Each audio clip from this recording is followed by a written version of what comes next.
Guys, thank you very much for giving me the opportunity to speak today. And hello to the, I believe it's something like 300 plus students or just participants on this call. My name is Victor, and I'm looking forward to delivering today's keynote.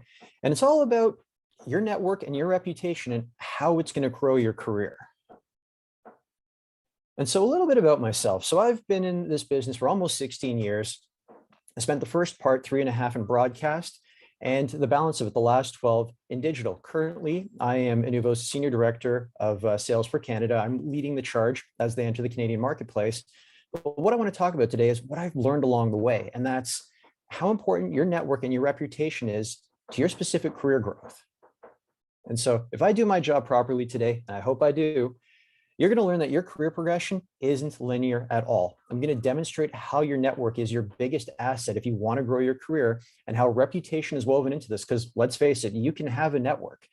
Doesn't mean they like you. So you've got to also do some reputation management and building on top of that. And then I want to leave you with some parting advice. I like to call this the conventional method of applying for a job. Everyone on this call has done this multiple times. Then I'll go through it. You know the drill. You've got your resume, or sorry, you find a job you like, you dust off your resume, you apply for the job online.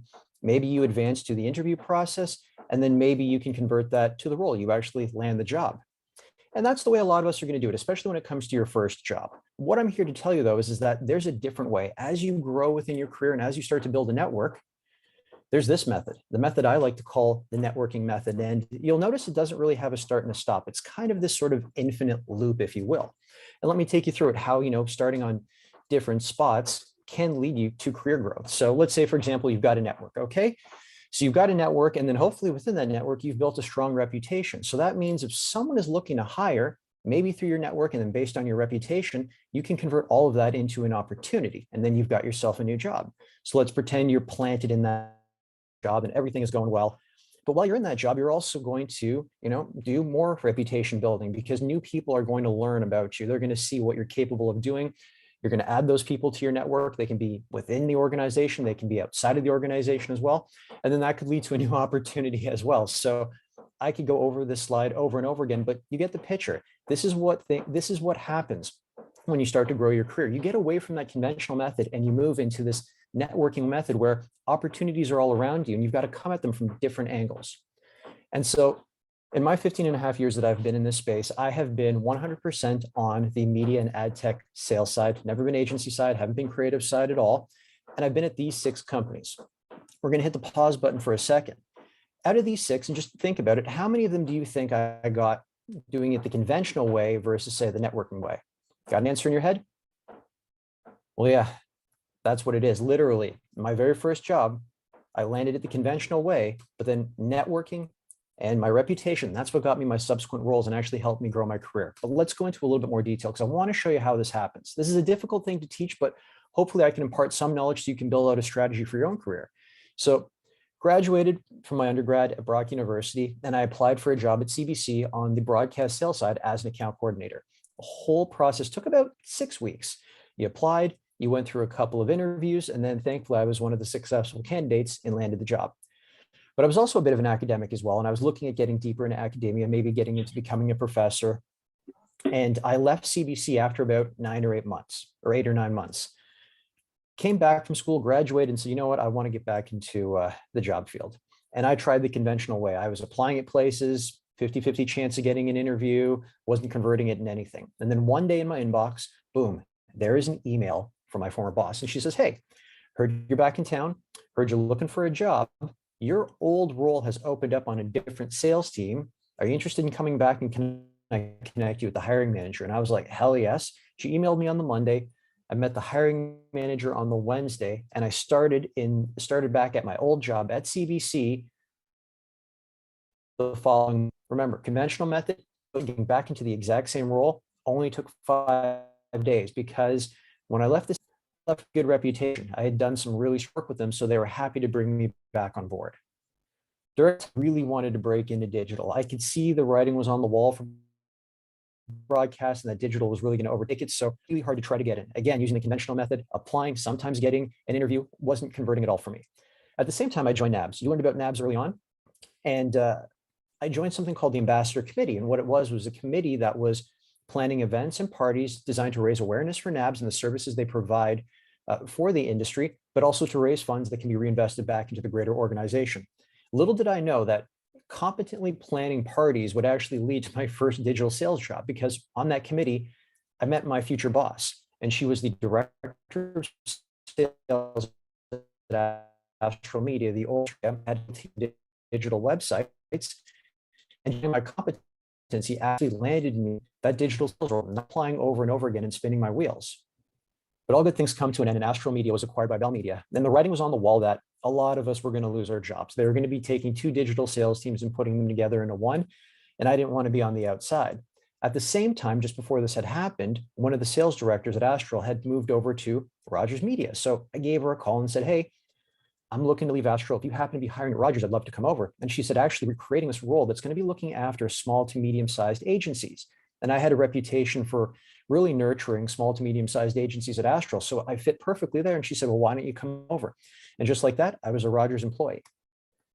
During my tenure at Rogers, I was headhunted for a role at a startup called Connected Interactive. And how they got my name is that they were looking for someone, they were looking for referrals, and a friend and a colleague, or sorry, I should say a client who I'd worked with on and off over the years, gave them my name. He thought that, I fit the bill for what they were looking for. And so got in touch. And from there, I landed at Connected Interactive. But if it's starting to look like that jobs rain down from the heavens, I assure you that's not the case. It's important to be proactive.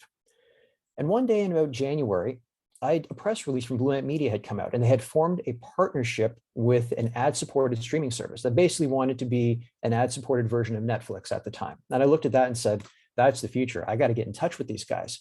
So I found the name of the vice president who was quoted in the press release, deduced his email by just doing a Google search. And I sent him a note and I said, hey, love what you guys are doing there, interested in this partnership. If you happen to be hiring, I'd love to talk about opportunities. And I gave him a couple of bullet points about why I thought I made sense for the company. He immediately wrote back and said, hey, you know what? We're not looking at doing anything right now with this, but we'll get in touch. And sure enough, just about a year later, I get an email from the HR department at Blue Ant Media, and not just a random email. They're actually now copying and cited on the original email I'd sent a year earlier and said, hey, we held on to your email. Do you want to talk about an opening? And from there, again, went to the top of the pile, interviewed, and landed the job at Blue Ant Media. And this is how I landed at Inuvo. Someone in my network, a friend of mine, someone who I'd worked with before, he had been headhunted for the role. And he said, you know what, this isn't for me, but I know a guy you want to talk to. So he passed my name along. And that referral led me to where I am to now in my career. And so let's just go through this, because it's kind of this sort of crazy adventure. It's kind of like a comedy or a romantic comedy, if you will. Applied for a job, got it. Left for school, came back, could not find a job. And then I was hired back on. First time it was 6 weeks. Second time it was only 5 days. Tried hard to break into digital and I couldn't. Met my future boss while volunteering for a charity, was competent at planning parties, and that was enough for her to hire me. Offered an opportunity by a senior executive from my previous role to jump over to her. Again, my network said, hey, you want to talk to this guy if you're looking at hiring? And that's how I landed at Connected Interactive. Proactively reached out to Blue Ant Media to say, hey, what you guys are doing there, I think I can complement and help with what you're doing with your new streaming service. And that's what brought me over to the company. And then last but not least, I was headhunted through a network referral. And the reason being is people want to work with people they know and trust. And if you're looking for an example of it, the best example is in the entertainment industry. Directors will bring actors with them everywhere they go. You can go through IMDb and find all of these multiple collaborations. One that I wanted to highlight was Quentin Tarantino and Samuel L. Jackson, because they've been working together since 1994 off and on. Started with Pulp Fiction and as recent as 2015 for The Hateful Eight. Now, if you're looking at this and going, yeah, Samuel L. Jackson's in a lot of his movies, so what? Don't look at it that way. Treat this like a LinkedIn profile for Samuel L. Jackson. And he has 6 films, because remember, each film, because he's a contract employee, is a different job. He has 6 more jobs than he otherwise would have had on his LinkedIn profile because of his working relationship with Quentin Tarantino. And it's not just Quentin Tarantino and Samuel L. Jackson. There are other directors who collaborate with the same actors and actresses over and over again. Chris Nolan, I want to call it specifically because it's not just the actors he works with. He brings his production designers, his set designers. Hans Zimmer, the composer, and him have worked together at least 5 times. And he also brings his cinematographers over. So they go together as kind of a package deal. And you're going to start to see that in this industry as well. as you start to make friends and network, you're going to notice that certain executives will move companies and they'll slowly but surely bring other people that they know and trust because they've worked with them in the past. And so that's why if you want to be part of that, you got to shape your reputation before others do it for you. So just to close with some parting advice, first and foremost, please straighten out your social media presence. Understand that if you're applying for a job, especially in this industry, we're going to Google you. We're going to find you on social media. And while you are allowed to be you, we are also allowed to draw our own conclusions based on what we see. And if you're the type of person that's picking fights with strangers online, you're being overtly political to the point where it's incredibly toxic, or you just love to complain. DoorDash messes up your order, and rather than dealing with it through the appropriate channels, you scream about it on Twitter, we're probably going to pass on your candidacy. And that's because nobody wants to hire a liability. And it's all about emotional intelligence. And if you're hearing about it for the first time, that's exactly what EQ stands for. We are not curing cancer in this business. Mastering media and marketing isn't difficult if you're willing to put in the time, and you can learn and you're coachable. But how you interact with others will impact not only your personal success, but your employer's success as well. For the greater good, you need to be able to manage internal and external relationships with patience, tact, and diplomacy. And I know sometimes it's going to be very difficult to do that. But if you're on social media, make LinkedIn a priority. And if you're not on LinkedIn, get on it now. I noticed a lot of people were throwing their LinkedIn URLs up into the chat early. Good on you guys. This is instrumental for personal brand building, and it is definitely key to network growth. Find topics related back to your area of interest or where you're working, your professional background. So post about that, share other people's posts, like other people's posts, comment and do it regularly, okay? Use this as an opportunity to connect with others, and you'd be surprised, how quickly you get known virtually throughout your peers. So there's kind of a bit of secondary relationship management that happens on LinkedIn, even if you haven't met anyone. We've already been hearing about getting involved with places like NABS and then the AdClub, but there are other opportunities in other organizations as well. You've got the Canadian Marketing Association. You've also got the Interactive Advertising Bureau of Canada. They're always looking for volunteers to assist with events, or just, if you get the chance to participate directly with them. It gives you the opportunity to rub elbows with your contemporaries at other companies, but to also network with people outside of your pay grade. This next one's going to be tough. Get into the office. And I'm not talking about the TV show. I mean, literally the physical office. I get the allure of remote work, and not having a commute is incredibly attractive. We get to have careers in our sweatpants. I'm wearing sweatpants right now, but shoot for in-office or hybrid roles. They're going to provide you with invaluable skills that cannot be taught. Things like reading the room, being able to speak directly to a group of people. The decorum and feeling of an in-person meeting is vastly different from anything you're going to find on a Zoom call. It also provides you with opportunities just to get to know your colleagues, simple things like small talk that have gone away. And if you do hybrid work, find out when your boss is in and sync your days with their days. I assure you, those who regularly secure face time with the people that hold the keys to promotions, they're the ones that are most likely to move up. You might be looking at this going, what do you mean create a network fund? I'm paying off my OSAP loan. I should have a fund. No, but this is something incredibly different. Just take $25 off of every paycheck, put it away and forget about it until you have the opportunity to take someone out. It could be a colleague. It could be someone outside your organization. Do breakfast with them. Do coffee, lunch, nothing fancy. You can do fast food. That's what you want to do, is pick their brains and find ways to network with them. I've been doing this for a number of years, and it is a great way to get to know people. I also can't put past just how important it is to have a mentor, someone who is willing to impart their wisdom and experience. It can be a big help if you're at a crossroads or if you're just looking for general guidance. I like to break mentors up into two categories. The first one is an active mentor. And this is someone you approach and ask, hey, will you be my mentor? I personally do not have an active mentor. And the reason is that I find that once someone agrees to be your mentor, it sometimes changes the scope of the relationship. And they tend to think that everything you do is a teachable moment. But I employ a number of passive mentors, almost like a panel, and they don't even know they're my mentors. And you don't have to have a formal relationship with them, but they're there so you can bounce ideas or questions off of them when you need to. Heck, if you're looking for someone who's incredibly passive that you don't even know, it could be someone in pop culture where you're just, reading up on the trials and tribulations that they've had within their career. President Obama actually has a passive mentor, and it was Abraham Lincoln. He found that early on in his administration that he was really at odds with a number of people within the Oval Office. And he turned to the stories of Abraham Lincoln because Lincoln also had very unpopular policies for that specific era in time, but he had to push through. And he was also a very lonely president. So he drew strength from the teachings of Abraham Lincoln. It's also very important that you treat everyone, not just your boss, with respect. Okay, so we're going to do a bit of an exercise right now. I want everyone to stop and think about their classmates. At the same time, I want you to just kind of scroll through some of the names that you see there in the chat. Do you recognize people? Probably do. There are also probably people you don't recognize, but that doesn't matter. Chances are you guys saw potentially your future boss, maybe a future colleague, a future direct report, maybe a future client.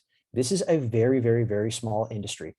I kind of equate it to a high school cafeteria, and each table represents a different job. And like high school, things can change. You could be sitting at a different table one day in the cafeteria. So it's extremely important that you respect everyone. I'm not saying that you need to be a pushover. Don't be disagreeable, but just ensure that everyone you work with is shown just a basic level of respect. Now, you have to solve your boss's problems first and foremost, though. We always look back at our jobs, and when people say, what do? You talk about all the fun things you do. And that's true. You do a lot of fun things, but the reason you do them is because they are problems for your boss and you've got to solve them. Do your job to the best of your ability. Still get involved outside of work, but remember that your job is what pays the rent and puts food on the table. And the best way to grow is to focus on what your boss needs from you. And here's a real world example of that. So this is a quote from George Clooney. And what he's doing here is he's speaking about the audition process, which is essentially a job interview for actors and actresses. And it's easy to look at the interview like you're on the X Factor or you're on America's Got Talent, and there's a Simon Cowell there just waiting to poke holes in everything you say in your entire career. But in reality, that's not the case at all. No one wants to be sitting in hiring meetings. No one likes turnover. They desperately want to find the right person as quickly as possible so they can get them onboarded and just working ASAP. So use the interview as an audition to show how you can solve your future boss's problems. If you're really looking at building your career, you always have to think 2 jobs ahead. First and foremost, I'm going to say this again, do the job you're hired to do. But once you've proved your competency, start to ask for duties that will help make you more attractive for another role or help you ease into that next role. At the same time, you need to ask yourself, where do you want to be in 2 jobs? And the point here is to ensure that you continue down a path that leads you to where you want to be. So let's say, for example, your goal is to be a creative director, but you were hired as a media assistant at an agency that does media and creative. Then you need to ensure that those incremental responsibilities lead you towards the creative director path. Because if you don't, guess what? You're on the path to being a media planner, buyer, supervisor, and that's not the next logical progression if you want to be a creative director. And it's also very important to never, ever, ever stop learning. The problem that a lot of you guys are going to have when it comes to adjusting to this is that education is no longer linear. And that's because you were put through a system that said, we're going to put you in elementary school. It will prepare you for high school, and high school will prepare you for college and university, and they will prepare you for your career choice. And if you think the learning stops with graduation, then you're destined to be left behind by your peers. And the evidence is there. You're going to see people in this industry who have graduated from the same program at the same school, maybe within the same year. But why is there one who went all the way? And why was there one who stayed within a mid-level job? And it's very simple. The one who went all the way to like president, VP, or managing director roles, they continued to learn. They continued to reinvent themselves. IAB Canada and the Canadian Marketing Association, they're very good at offering these courses meant to fill these gaps and just to sharpen your skills, because these things come up all the time. I've taken some of them, and I would wholeheartedly encourage everyone here to look into them as well. However, though, sometimes you don't need a course. You just need an answer right away. Or maybe your style of learning isn't conducive to the way things are done in school. Maybe you just like to learn off your own, find your own answers. Check out Reddit and definitely check out YouTube. YouTube, you'd have to do some searching, but you can find a lot of videos that can fill the knowledge gaps for you. Reddit, I would highly recommend joining the AdOps, marketing, and advertising subreddits. You ask questions, there are a lot of qualified people there who have got answers. I've asked questions. I've even helped support people too who have asked questions on there. And last but not least, I want to leave you with a quote from one of my first bosses at CBC. His name was Brad Furtney, and he also ran Twitter Canada for a number of years. And it was the best piece of advice I'd ever received. And it was, you are the only one in charge of your career. If things aren't going well, move on. If you're not getting the opportunities you've been working towards, move on. If there's a promotion you're interested, get in there and ask for it. Don't sit there and wait quietly to be selected. I assure you there's far greater competition coming from within your own colleagues, your direct competition, and they've probably put their candidacy forward as well. How did I get this opportunity to deliver the keynote speech? Well, I put together a presentation and I reached out to Caitlin and Chris and said, I would love to participate in Student Day. Can I audition for it? And we went through the cycle, and that's why I'm here. And so just to reiterate, it's network and reputation. That's what's going to grow your career. You don't want to have a job, you want to have a career, because there's a big difference between the two.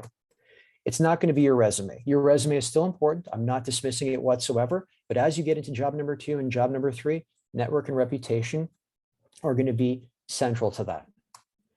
And so I wanted to thank everyone for the time today. Looking forward to fielding questions, and thank you to the AdClub and the student committee for having me. If you guys want to check out my podcast, you can just, Chris already teed it up very well at the beginning, but I've got some QR codes there if you're a Spotify or Apple podcast listener, but it's also on every other streaming service available. So I'll turn it back to you guys.